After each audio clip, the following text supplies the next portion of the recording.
Shalom, Kal Halalim, La Yahweh Ba'Hashem Yahushai, Ba'Hashem Rachakodash. Double honors unto the apostles of Great Millstone, who rule well, who I learned this truth from, and salutations and blessings to you hopeful elect.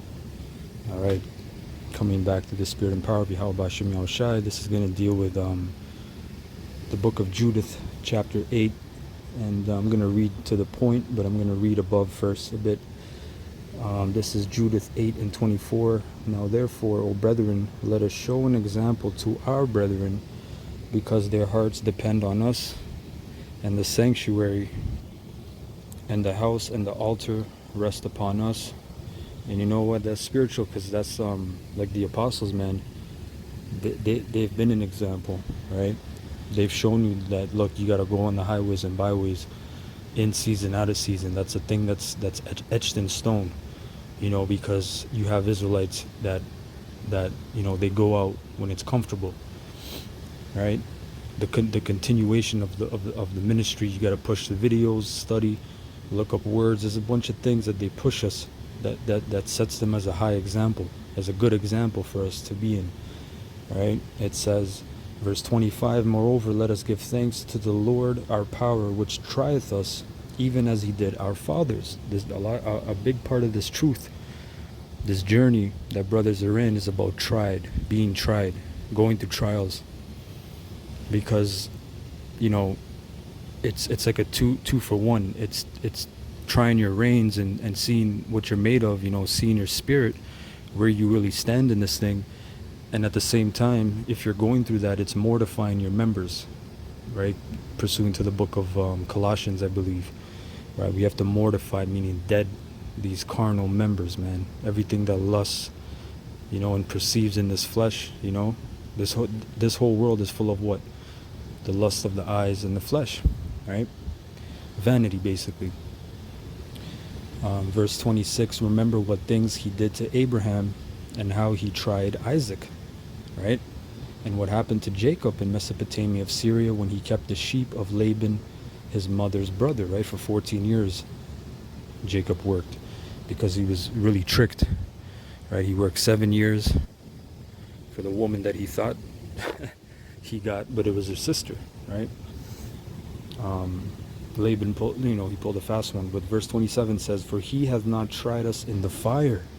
So brothers, really, look, man, as the next scripture in Hebrews I'm going to get, it tells you that ye have not resisted unto the blood, you know, unto blood, basically. We're not in the part of Jacob's trouble where all hell's breaking loose. We're actually in the beginning of it now, because you're seeing all the red flags and the warnings. If your eyes open, you know, if you have the spiritual eye salve, you can see what's going on. The truckers telling you, look, meat's gonna go up, and then certain truckers are telling you, look, there's about to be no meat, because there's certain truckers that go to certain port cities, and they're used to seeing ships with containers of food and products, and he said they're not there anymore. So get ready for no food. Never mind high prices. Get ready for no gas. Right? We're heading to the time of scarcity. Right? Verse 27, for he hath not tried us in the fire as he did them, for the examination of their hearts, meaning mind. He tried their minds. See? Just like I gotta bring up the quote, like Tyson, he said, boxing is 90%, or I think 95 mental, and that little part is the physical. Because guess what? It's true. To get up in the morning, to go do your road work, to go in the gym, to get up, to sweat, to struggle, to grunt, to get bruised, you know, to strictly, you know, restrict yourself in your diet, to stay away from fun and distraction.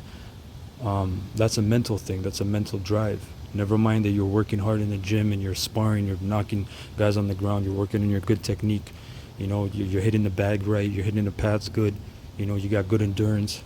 Guess what? That's all driven by what? Your mentality. So we got to pray for that mentality through the spirit. Don't get it in the flesh. Don't get caught up in the flesh. This is not a carnal thing by no means.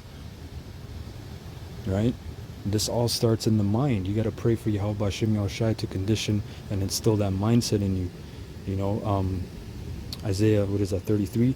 Wisdom and knowledge shall be the stability of your times. Okay? It says, neither hath he taken vengeance on us, but the Lord doth scourge them that come near unto him, to admonish them. So you brothers that are listening that are not in the camps, or you brothers that just joined camps, this is what this thing is about. You brothers that have been in this truth for 1, 2, to 5 years, you're starting to understand what this is about.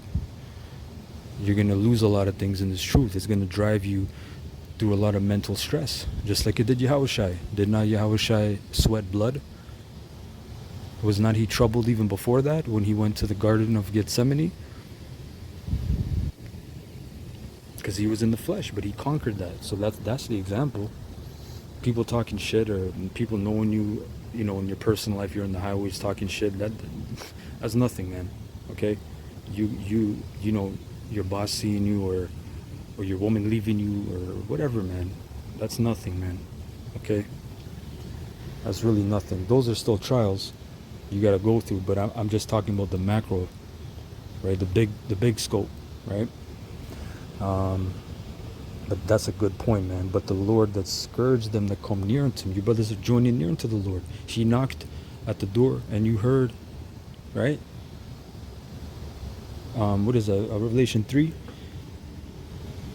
Behold, I stand at the door and knock. If any man hear, I will come in and sup with him. So the Lord's supping with you, but he's not just letting you, sup. You gotta earn your way. You gotta be tried. So that was it on that scripture. Let's go to Hebrews 12:3. For consider him that endured such contradiction of sinners against himself, lest ye be wearied and faint in your minds. So this is a faith booster. Paul is telling you, look, the Lord, he endured so much garbage and contradiction from sinners themselves, from people that were wicked. Right? They were wicked on a lot of levels, man. They were wicked for first of all, what they were doing when the Lord came on the scene, their practices, they were wicked on that. Okay, because they were abusing the law, they were oppressing, basically they were just oppressing Jake through the law. Okay, and they were making a lot of money with the Romans. And Yahushua came and basically to them he messed that up. He messed that gig up, right? That was all it was, a gig. All it was. Just like a lot of you Israelites, man. I'm not going to say, this lesson's not about that, but I'm not going to say who. But you got Israelites that, they make money off this thing, okay? But that's the point, right? They were off, and then they were ultimately off because, remember, they found no guile in Yahushua. Even Pontius Pilate, he said, look, I'm wiping my hands clean. It's you guys that want this to happen. He's like, I find no guile in this man. And he was an Edomite, which shows you how wicked you Jakes are, man. You Israelites, if you can even call them that. You animals, man. Beasts, Because you know why you're beasts? Because Psalms, was that 49? A man that is found without honors as the beast that perisheth, man. Honor is found in the law, order, right?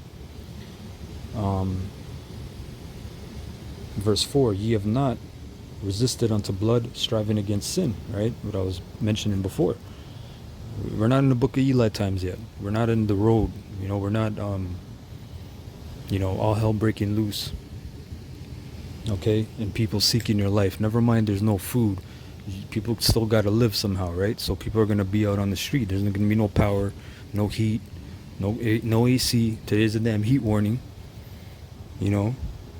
So there's going to be no AC. People are going to be looking to eat, man. Okay? To survive and thrive. And a lot of people are going to start eating people as well. Right? Verse 5, and ye have forgotten the exhortation which speaketh unto you as unto children. My son, despise not thou the chastening of the Lord, nor faint when thou art rebuked of him. Okay?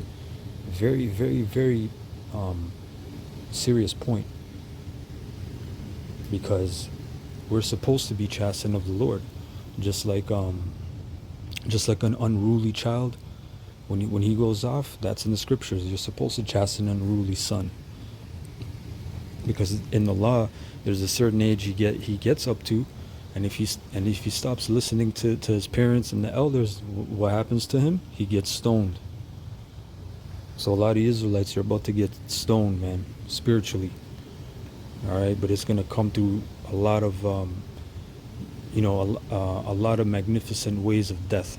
Put it that way. The Lord is the author of death, right? Life and death. He controls both realms, right? So it says, "For whom the Lord loveth," verse 6, "he chasteneth and scourgeth every son whom he receiveth." When I first came in, and I was young, I actually like basically grew up in the world, but in this truth type of thing, because